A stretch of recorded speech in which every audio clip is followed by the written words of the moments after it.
It's okay to not be okay.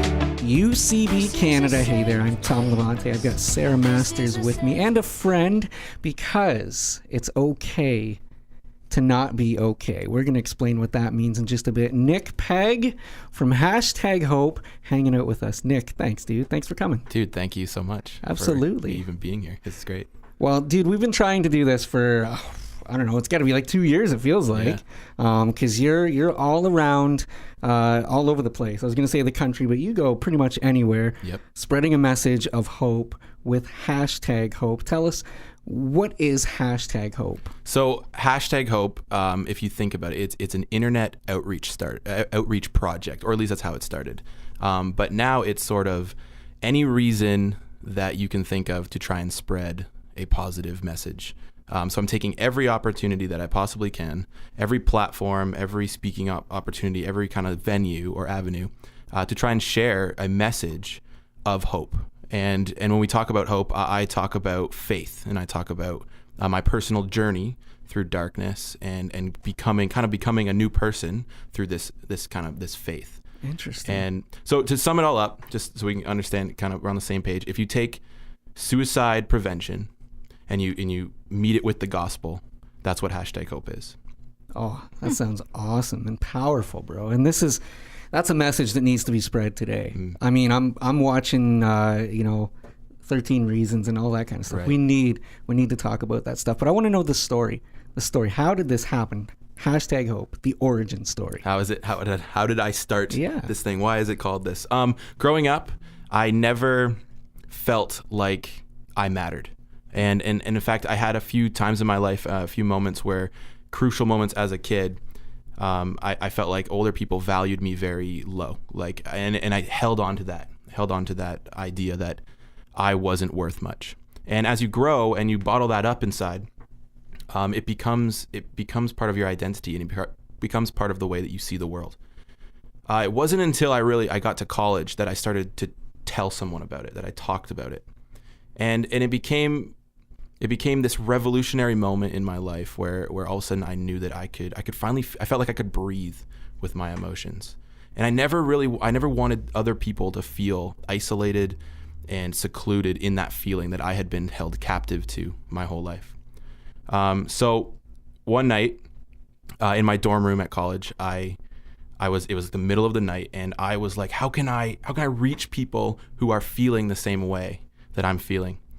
And so I went on Twitter, and on Twitter there's like a search function, and you can literally search anything. So any word you want, you can search, and you can see people who are tweeting this word. So I searched, I don't want to live anymore. I searched that.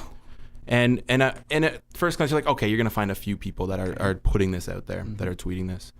But what I found were thousands and thousands of people who were expressively like putting it out there that they didn't want to be around anymore, that they didn't feel like their life was worth living. And so what did I do? I started talking to them. I would respond and be like, hey man, what's going on? And I just tweeting random people. Yeah. Wow. Yeah. In English. So it's 3 a.m. So wherever it was, other sides of the world. That's the kind of the beauty of social media. What happened was I got very burnt out, and it's like no one's a real true superhero. You can't just put on this cape and be indestructible. And I found out that I was so tired from trying to have 50 conversations every night with people all around the world, that I had to stop. I couldn't keep doing this. So I took like a week, and I knew I wanted to do something. I didn't know what it was. And an idea that came to me was, what if I searched that same style of tweet or culture onto the internet, and what if I started responding with just the word hope? So I started doing that, and then I realized if you put a hashtag in front of something, it sends people into a whole nother room, or under basically a whole new place on the internet that's about that topic. So if groups them up, right? Exactly. So if we took the hashtag and we put hope behind it, you click on that and you enter into this place that is extremely hopeful, overwhelmingly hopeful. And so that's what I did. I just started, I went and found these tweets that were out there, people expressing themselves in a negative way, and I just started responding with #hope. And when I started doing that, I was able to respond to more people, connect with more people, and I actually got a bigger and better response.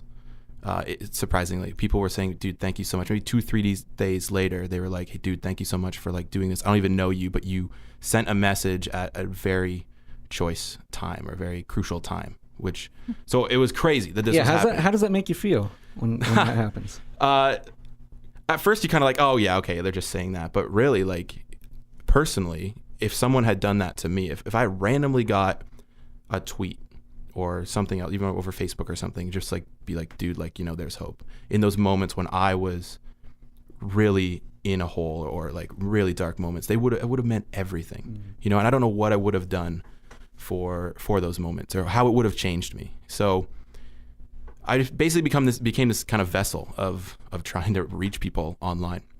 And so I knew I wanted to start something, and like, how could I make this just past Nick, the person, and how could you make this into sort of an organization or a ministry or whatever? And I didn't know what to call it.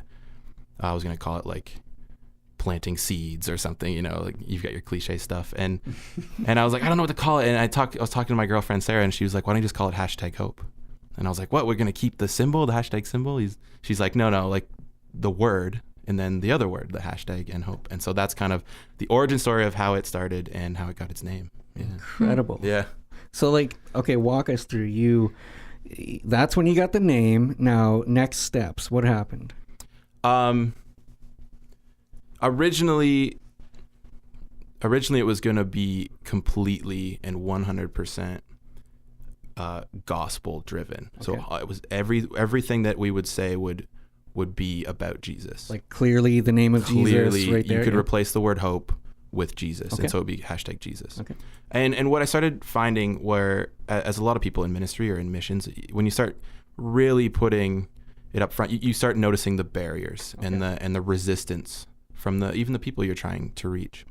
And so this kind of sounds bad, but it's not that we took Jesus out of it. It's that we really relied heavy on this word hope.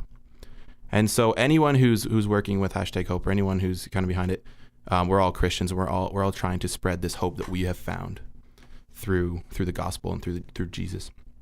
But what I found was we were hitting so many barriers that we weren't able to speak anymore. But the beauty of this word hope and the beauty of what it is, when you put it out there, there are no bridges or rivers that you have to jump across. It gets through these defenses of people and then sits kind of in their soul. And then once it's in, then you can talk. And so right after I started this thing, it was like this journey of learning how to swim in those waters of like, okay, what can we say and when can we talk about Jesus and when can't we?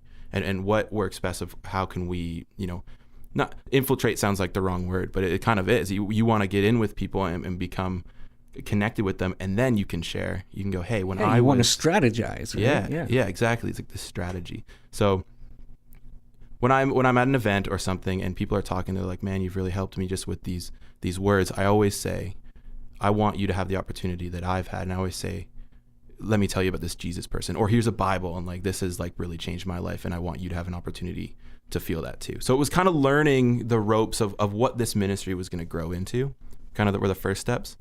But I was also very reckless with everything, and I just was like, I will speak anywhere, I will go anywhere, I will do whatever it takes to try to take this message. So where has that led you? I've been open for anything. You can end up anywhere, right? So coming out in the Christian world, it was a lot of youth groups and stuff like that, which is awesome. We did a lot of festivals and things like that. But I've been jumping on these tours with bands that are totally have nothing to do with Jesus. And I've been able to take this message on the road with a lot of bands that are actually very negative. And then they're like, dude, we support what you're doing. Why don't you speak before we play our set? Huh. And so I get up and talk about this hopeful message, and then they go up and talk and they have like their negative message. So it's kind of like I'm on a battleground. Oil and water. Yeah. I've been into the States a little bit on a tour, and the craziest one, we were at a nightclub, and literally it was like, if you've ever been to a club, it's just crazy people, everyone's dancing and it's sweaty and everyone's drinking. Duh Club. Like Duh Club. We've been to Duh Club, and the guy who was running the club was like, "Yo, why don't you set up your table in the club?"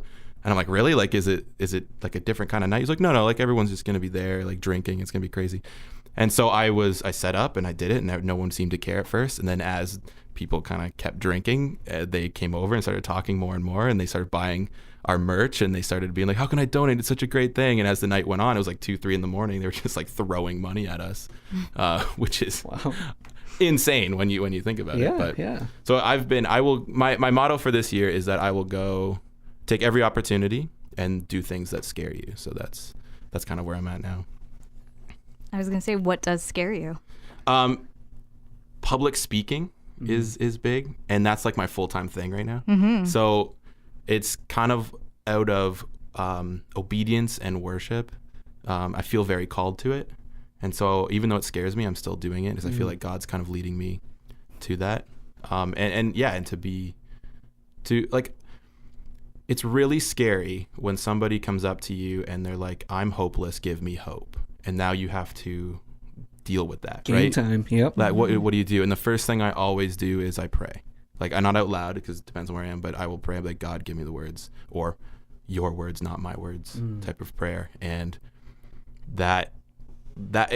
it's amazing what can happen when you do that.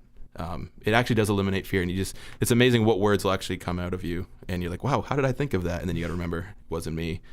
It was totally a God thing. So, dude, I remember the day, I don't know if it was on YouTube, I saw your video, or just through Facebook or something, but there was a significant day for you. You know that day I'm talking about? You were working at a restaurant. Right. Yeah. Tell us about that. You want me to talk about it? Yeah. So I used to work, I don't know if I'm allowed to say this, I used to work at Boston Pizza. Okay. Not BP's, a sponsor. Yep. I used to work at Boston Pizza in Cambridge, and I was in the back making pizzas. And you can probably guess how fulfilling that is. It's not. Well, it depends who you are, right? Very true, very true. For me, it was not, and I kind of felt trapped, and I really wanted to pursue this #hope thing.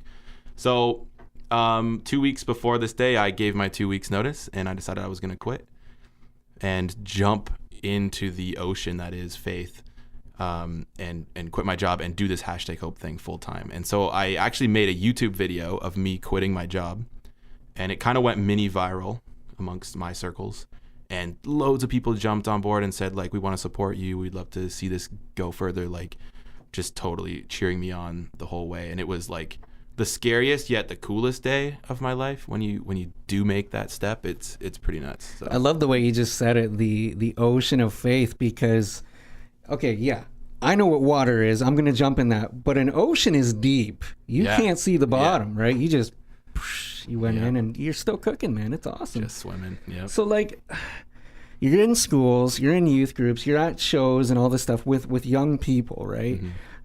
Talk about what you are engaging in, because I mean, I hear older people that will. Okay, first off, I'll say that I've spent my time in youth ministry, and I hear older people talk about, well, these kids, they have nothing to worry about. They just need to, life is easy. Life is not easy for kids these days. Tell us what that means. Why life isn't easy for kids. The pressures they face today. Yeah, it's nuts. Like, you see those comments and they say, like, kids have it so easy. Like, when I was a kid, it wasn't, we didn't have Google and we didn't have all this stuff. But when you flip the coin on that, when you actually look at the other side, it's like the kids are so connected and they're exposed to so much influence or just stuff coming at them. They're marketed at, like, there's millions and billions of dollars spent on just them buying a product, and they're bombarded with messages that they need to be better, they need to be prettier, that their dreams, they need to accomplish their dreams. So that's become a need in life. And imagine having no life experience, just being told everything, learn math, learn English, learn all this stuff, and now you're expected to have it all together. Imagine that. Like, I'm 26, I don't have it all together. And I've had to learn that lesson. Imagine learning that lesson now with all these other factors involved. And I think kids are just being so bombarded with all of this giant mess of a message that's coming at them, that it's almost like expected that they would feel this way. I don't blame them for being confused. I don't ever blame someone for not knowing what they're going to do. And I don't think it's their fault, really, that they are feeling this way. And so a lot of kids are resorting to, like, this realm of darkness to kind of deal with it, because they feel like, I'm disappointing my parents, I'm disappointing my teachers, I'm never going to be a doctor, or never going to make enough money to own a house and all this stuff. And so they just kind of dwell in it. And I think it's very important that we as people, and as definitely as Christians, that we start supporting people and like showing that love of like, look, like God has this plan, and you know, it's totally graspable. We were talking earlier about, and we mentioned it, 13 Reasons, right? Yeah. You were talking about that. Yeah. So I was wondering, with 13 Reasons out now, and it's really kind of popular, do you find that shows like that, they kind of glorify suicide, or that, like, are they good or are they bad? Yeah. So like, how does it influence the team? What's the term? Is it double-edged sword? Is that it? It's like it's both at the same time. I'm yet to watch 13 Reasons Why, because I'm going to watch it with some social work people, and we're going to kind of analyze it. But not to say it's like you log on to Netflix and it's like right there, right? Yeah. And you're saying you're watching it with social workers. I just want to say right here and now, every youth pastor needs to watch this. Yeah. I agree. Very much agree. And take it for what, it's really, a show. Yeah. It's a show. Yeah. So with stuff like that, it's on one side, it's really good to talk about. So it's really good to see these situations. It's really good to know that these situations exist, just so that, you know, say you've never dealt with a situation like that. When you are faced with someone who is going through it, it's good that you know about them, right? Okay, so that's a good thing. Oh, a plus. It's bad because we're seeing a lot of kids who have never dealt with, let's say, cutting, or let's say an eating disorder, or let's say even just thoughts of not wanting to live anymore. We're seeing kids almost want to try it because they're seeing it and it's very displayed in front of them, almost glorified. And now that 13 Reasons has boosted to the top of the pop culture scene for what to binge watch next, it's almost like, wow, if this is being glorified, what if I do it, and will I be glorified? Will I, if I pursue this, am I going to be more popular at school? I'm not saying that's everything. I'm not saying every kid is going to do that, but think about how you were influenced on something. Why do you want to play hockey? Why did you want to do a certain thing? Because you saw someone who was glorified at it and you pursued it because you were like, wow, that's something I think I would really like to do. So to label them bad is wrong. To label them good is wrong. So it's one of those double-edged things, I guess. Yeah. So, bro, earlier you were talking about the time in your life when you felt hopeless and all that. How are you doing now? I'm a lot better. Okay, cool. We'll put that sticker on it. Okay. I'm living. I live kind of that mental health, depression life day to day, if that makes sense. Yep. You have to address yourself every day about it. It's not that you dealt with it 4 years ago and 4 years later you're still good. It's every day you have to deal with it. And that was a lesson I had to learn a hard way, because it was like you would have breakthroughs. You would wow, I'm finally over this way of thinking. But then you fall. Then you fall back and you're like, why am I still thinking this way? I thought I was over this. I thought I was free. I thought I was forgiven, all this stuff. So it's something every day you have to address, and you have to say, you know what, today I'm choosing to still be here. Today I'm choosing to be positive, and today I'm choosing to be forgiven. And I think that's like really heavy and hard to learn sometimes. Nick Pegg of #Hope, #hope.ca, which, by the way, I was on your website earlier today, and I saw the ways in which we can help you, right? We can donate. We can buy a T-shirt. You have some awesome T-shirts, by the way. Some killer T-shirts. And then I saw something, and I was like, I want to do that. Dude, I'm going to fill your gas tank, okay? No way. I'm filling your gas tank. So I just wanted to bless you with that, man. Thank you. I want to help in any way I can. This is just me believing in you, believing in the dream that God put on your heart. Awesome. And so, yeah, that's what I want to do for you, man. Man, I appreciate that so much. I'm traveling so much right now. I'm on like day 5 of a tour right now, and yeah, that's really needed. Good. I like to meet needs. So, okay, #hope.ca. How else can we engage with you? Every platform of social media, everything. There is just, it's the word hashtag and the word hope. We try to be where people are. The book, the gram, yeah, the Twitter. Everything. Yeah. So if you want to support and you don't want to support it with money, you can go on any of our social media pages and just share stuff. Cool. Just start sharing it. It's free and it's easy, and you're sharing a positive message, and that's what it's there for. So jump in. Poke a screen, inspire with hope. That's awesome. Nick Pegg, dude, thanks for coming in. Dude, I honestly appreciate this so much, guys. Thanks for having me on. Right on.